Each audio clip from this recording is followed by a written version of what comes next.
Livro Na Hora do Adeus, capítulo 39. Um pouco de história. Íamos saindo do centro espírita quando Otalício acercou-se de nós para pedir ajuda.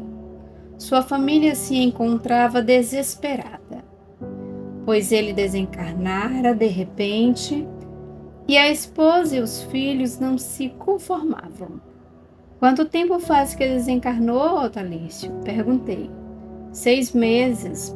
Só? Ele sorriu mansamente.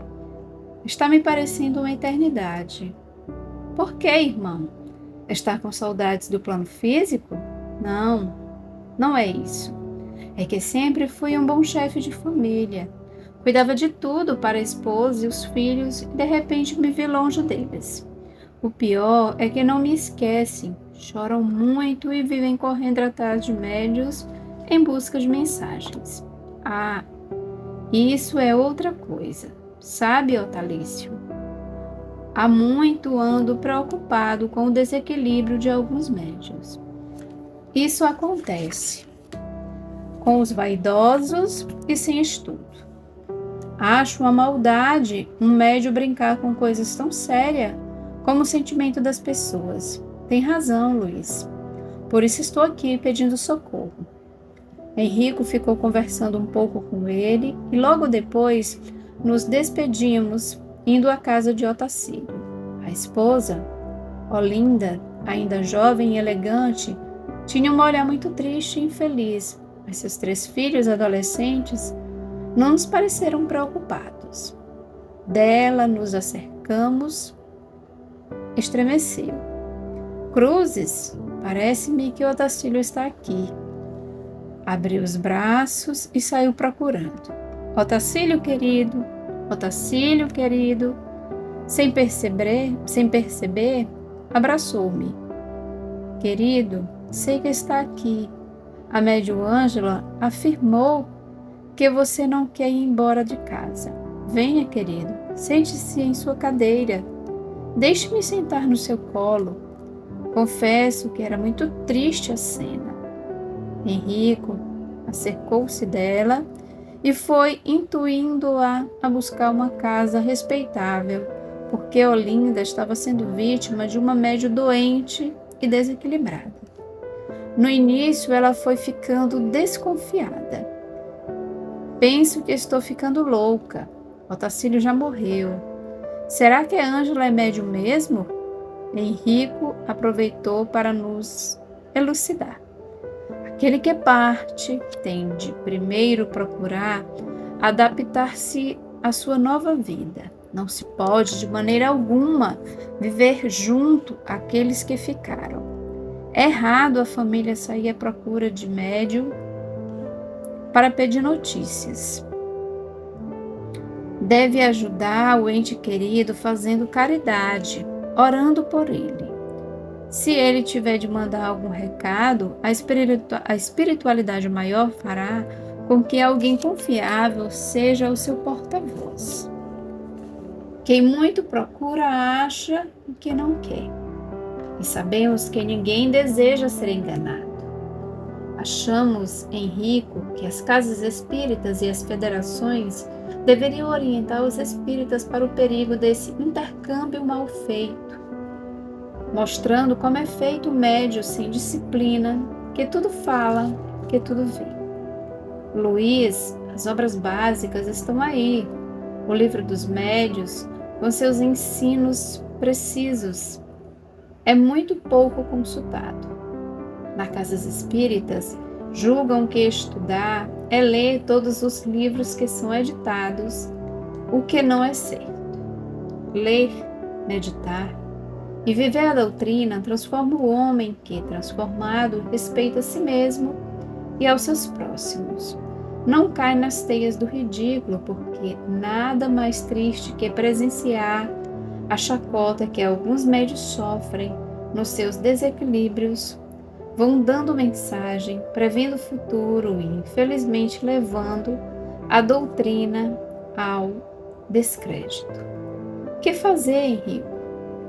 Os presidentes de centro devem caminhar lado a lado com todos os irmãos, estar presentes em todos os grupos, principalmente naqueles dos aprendizes da doutrina, não deixando adentrar a sua casa espírita algo que vai desequilibrar as crianças de Deus, que são todos os iniciantes que, deslumbrado com os fenômenos, ou porque alguém lhes disse que tem mediunidade, estão buscando explicações. Nisso que conversávamos, quem chega? Ângela, uma mulher bonita, bem vestida, de seus 30 e poucos anos. Olinda ficou alegre, mas algo a preocupava. Eram as nossas preocupações que estavam chegando até ela. Mandou Ângela sentar-se e essa foi logo se arrepiando. Seu Otacílio, o senhor está aqui? Quer falar com sua esposa? Otacílio, pelo amor de Deus, fale comigo, pediu Olinda. Estava louco para intervir, mas Henrico, aproximando-se de Ângela, dizia-lhe muitas coisas, mas era o mesmo que está falando com uma pedra. Ela nada percebia. Ela é médio ou não é, Pamela? Claro que é, todos nós somos. Só Luiz que está lá, ainda muito deslumbrada. Só Luiz que ela está muito deslumbrada. Por isso, sua sensibilidade não aflorou. Ângela, chame Otacílio, solicitou Olinda. E a Ângela, de olhos fechados, o invocou. Otacílio, Otacílio, nós o esperamos. Não demorou e o Otacílio chegou nervoso. Só se acalmou com a nossa presença. O que aconteceu? Henrico respondeu. A médium Ângela está chamando você, irmão. Chegue bem perto dela e vamos ver o que acontece. Henrico colocou Otacílio colado ao perispírito de Ângela. Eu, junto ao perispírito de Otacílio, e Pamela, junto ao meu. Henrico a tudo comandava. Ângela começou a tremer e, apavorada, não ouvia a bela prece que Henrico fazia, nem as palavras de Otacílio. Ela tremia tanto que começou a chorar. Olinda, por favor, pegue o evangelho. Estou me sentindo tão mal. Deseja um médico? Quis saber Olinda. Não, disse tremendo. Otacílio, com voz embargada, pediu. Por favor, dona Ângela, deixe-me em paz, assim como a minha família. Procure um centro espírita e estude para aprender a não enganar ninguém. Por favor, diga a Olinda que venda as ações e que leve os negócios para frente. E deixe de chorar, pois estou muito bem. A voz saiu dos lábios de Ângela e Olinda julgou que era a própria voz de Otacílio. Ele falou tanta coisa para ajudar a esposa. E para terminar, falando em voz alta para Olinda, ouviu. Aconselhou. Irmã Ângela, deixe os mortos em paz. Deixe de colocar palavras em lábios que tão pouco podem pronunciar. Pelo amor de Deus, chega de mentir para minha família. Procure um centro espírita e aprenda que para dar mensagens daqueles que partem, o médium tem de estar preparado para essa missão. Não é qualquer médium que recebe do alto a permissão de se tornar um carteiro amigo. Deixe os mortos enterrarem seus mortos. Não queira ressuscitar as lembranças que só pertencem à família.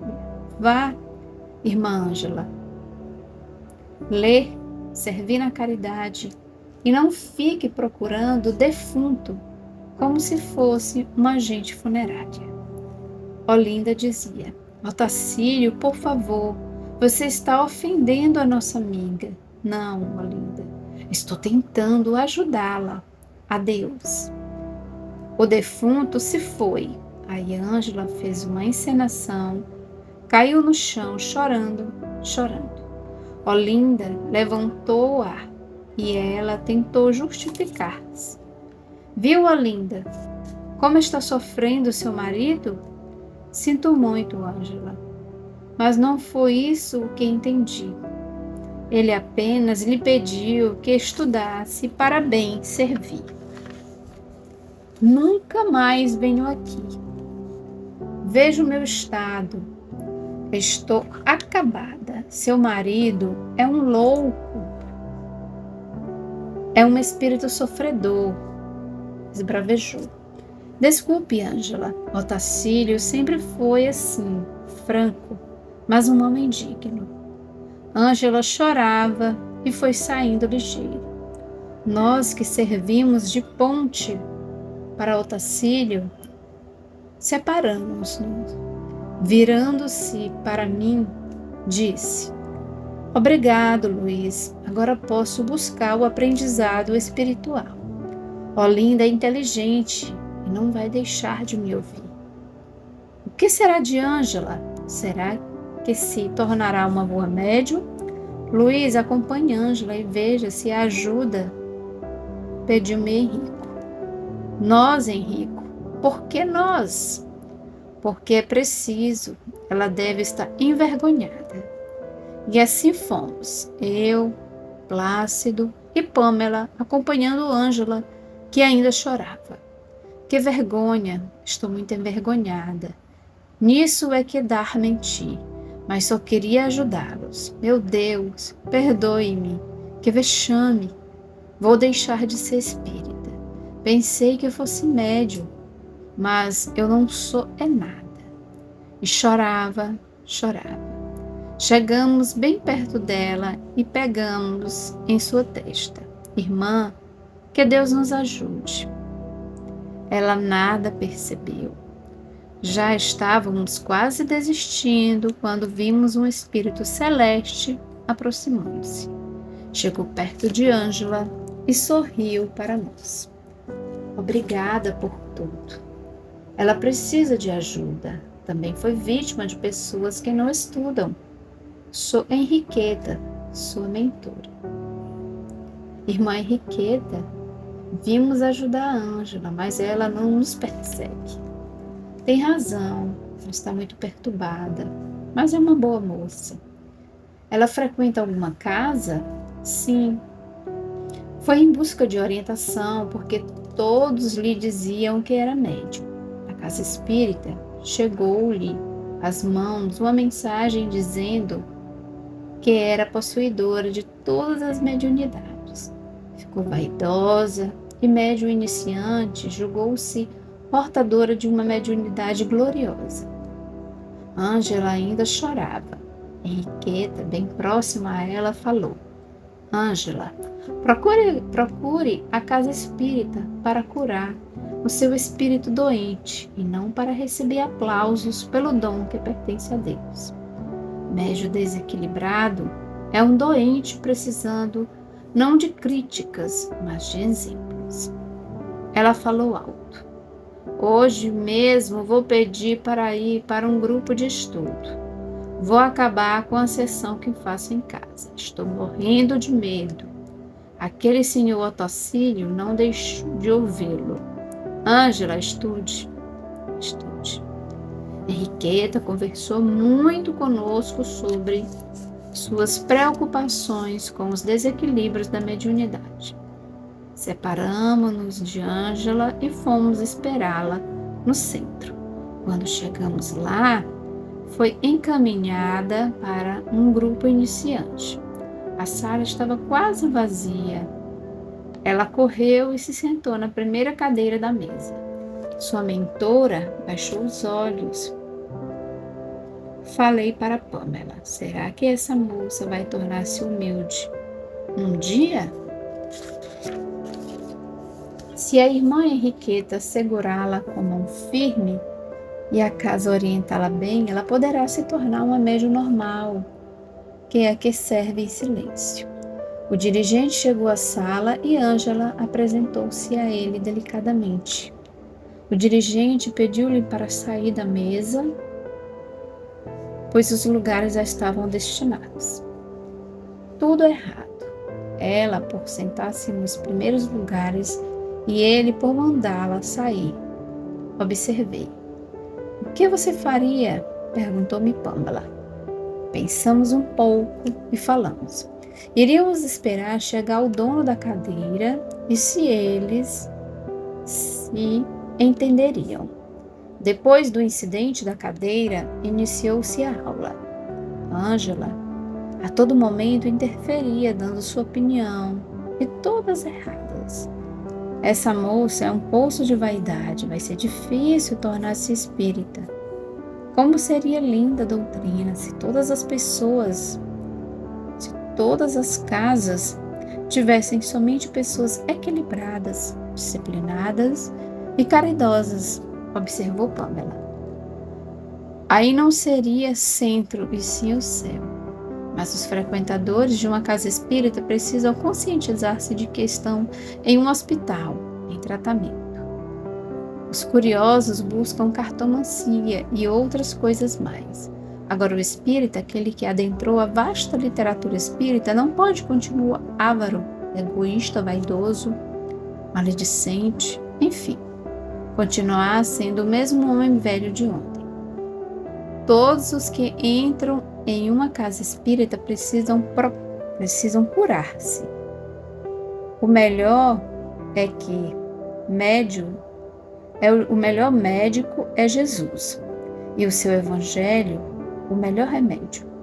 Agora, chegar à casa espírita e nada fazer por ela e pela própria melhoria é egoísmo demais. O dirigente do grupo falou, mas muito pouco acrescentou. Ângela foi convidada a levar, na semana seguinte, outros livros que eles estavam estudando. Para que tanto? Indagou Henriqueta.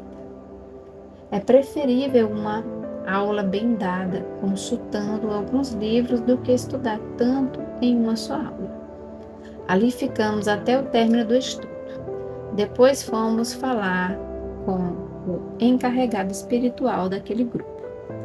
Henriqueta disse-lhe da amorosidade do estudo e da pouca didática adotada. O orientador esclareceu. Tenho levado a Écio às aulas espirituais para orientá-lo, mas ele pouco escuta. Ele gosta de expor suas opiniões pessoais nas aulas e muitas vezes até o que acontece em seu núcleo familiar. E o estudo da doutrina não é isso.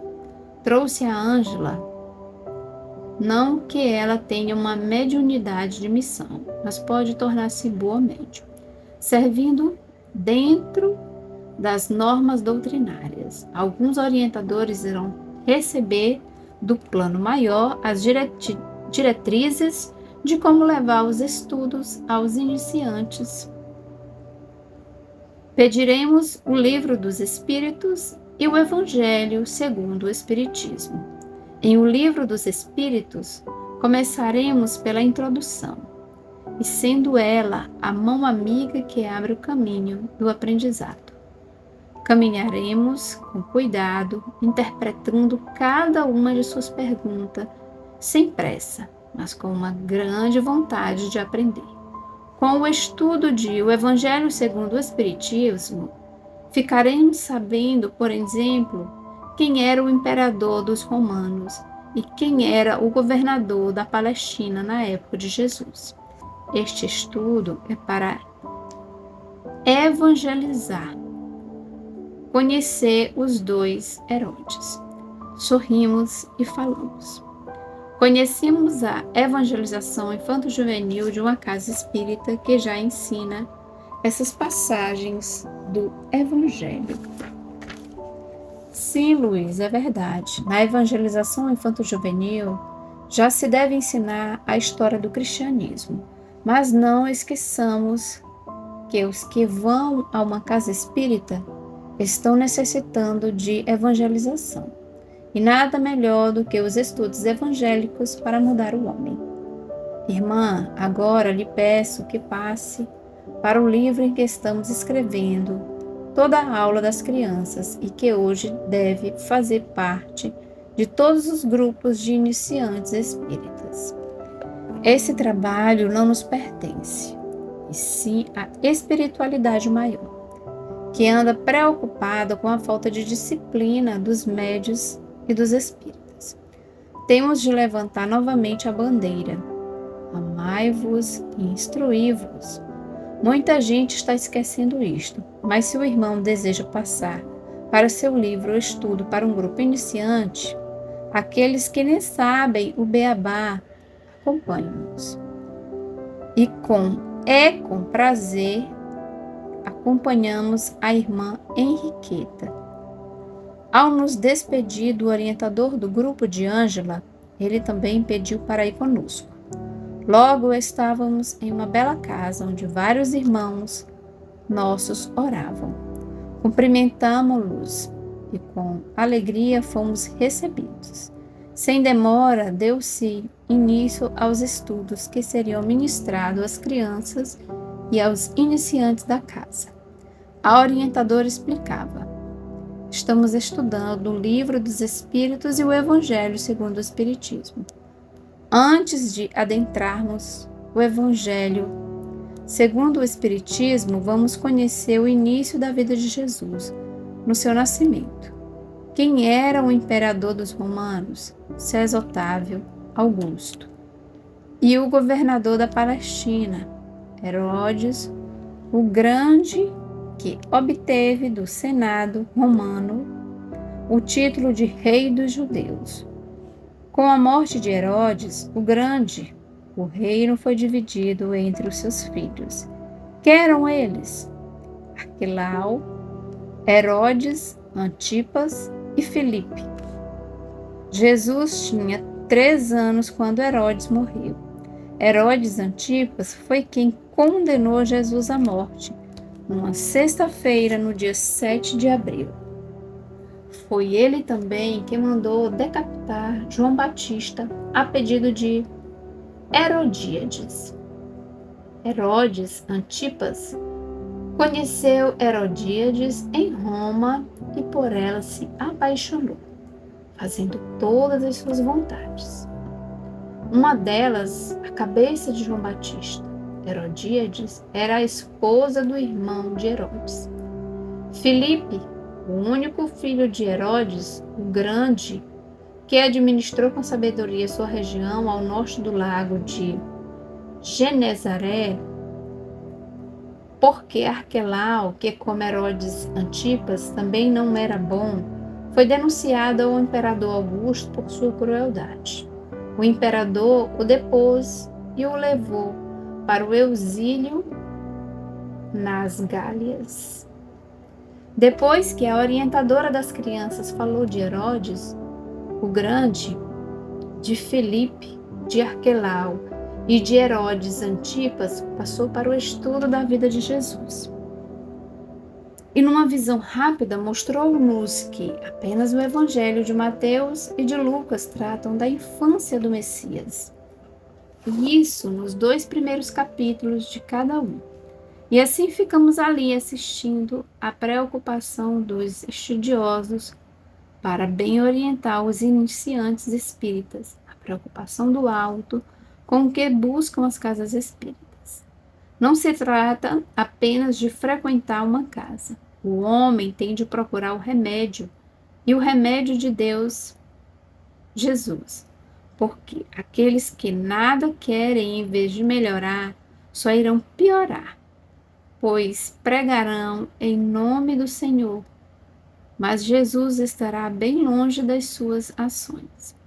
A espiritualidade estará sempre trazendo para as casas espíritas um estudo fácil e lindo, só que o homem deseja ser o autor das suas ideias e se distancia das coisas do Senhor, que são simples de serem assimiladas por pessoas novatas na doutrina. Fomos saindo devagar. O médium havia tirado os ensinos dos espíritos do papel e estava passando-os para as crianças e os iniciantes da casa. Pamela falou: quantas coisas bonitas, felizes essas almas não vêm recebendo tanto. Enquanto alguns iniciantes estão sozinhos, diante apenas dos fenômenos. Bendita seja a alma que tudo faz pelos seus irmãos, principalmente aqueles que chegam assustados à casa espírita, como precisam de exemplos. Felizes os que enganam. Ninguém tem o direito de pregar a desunião ou o fanatismo nas casas religiosas. Todo orientador é responsável pelo bom aproveitamento de quem busca um centro para entender o Espiritismo.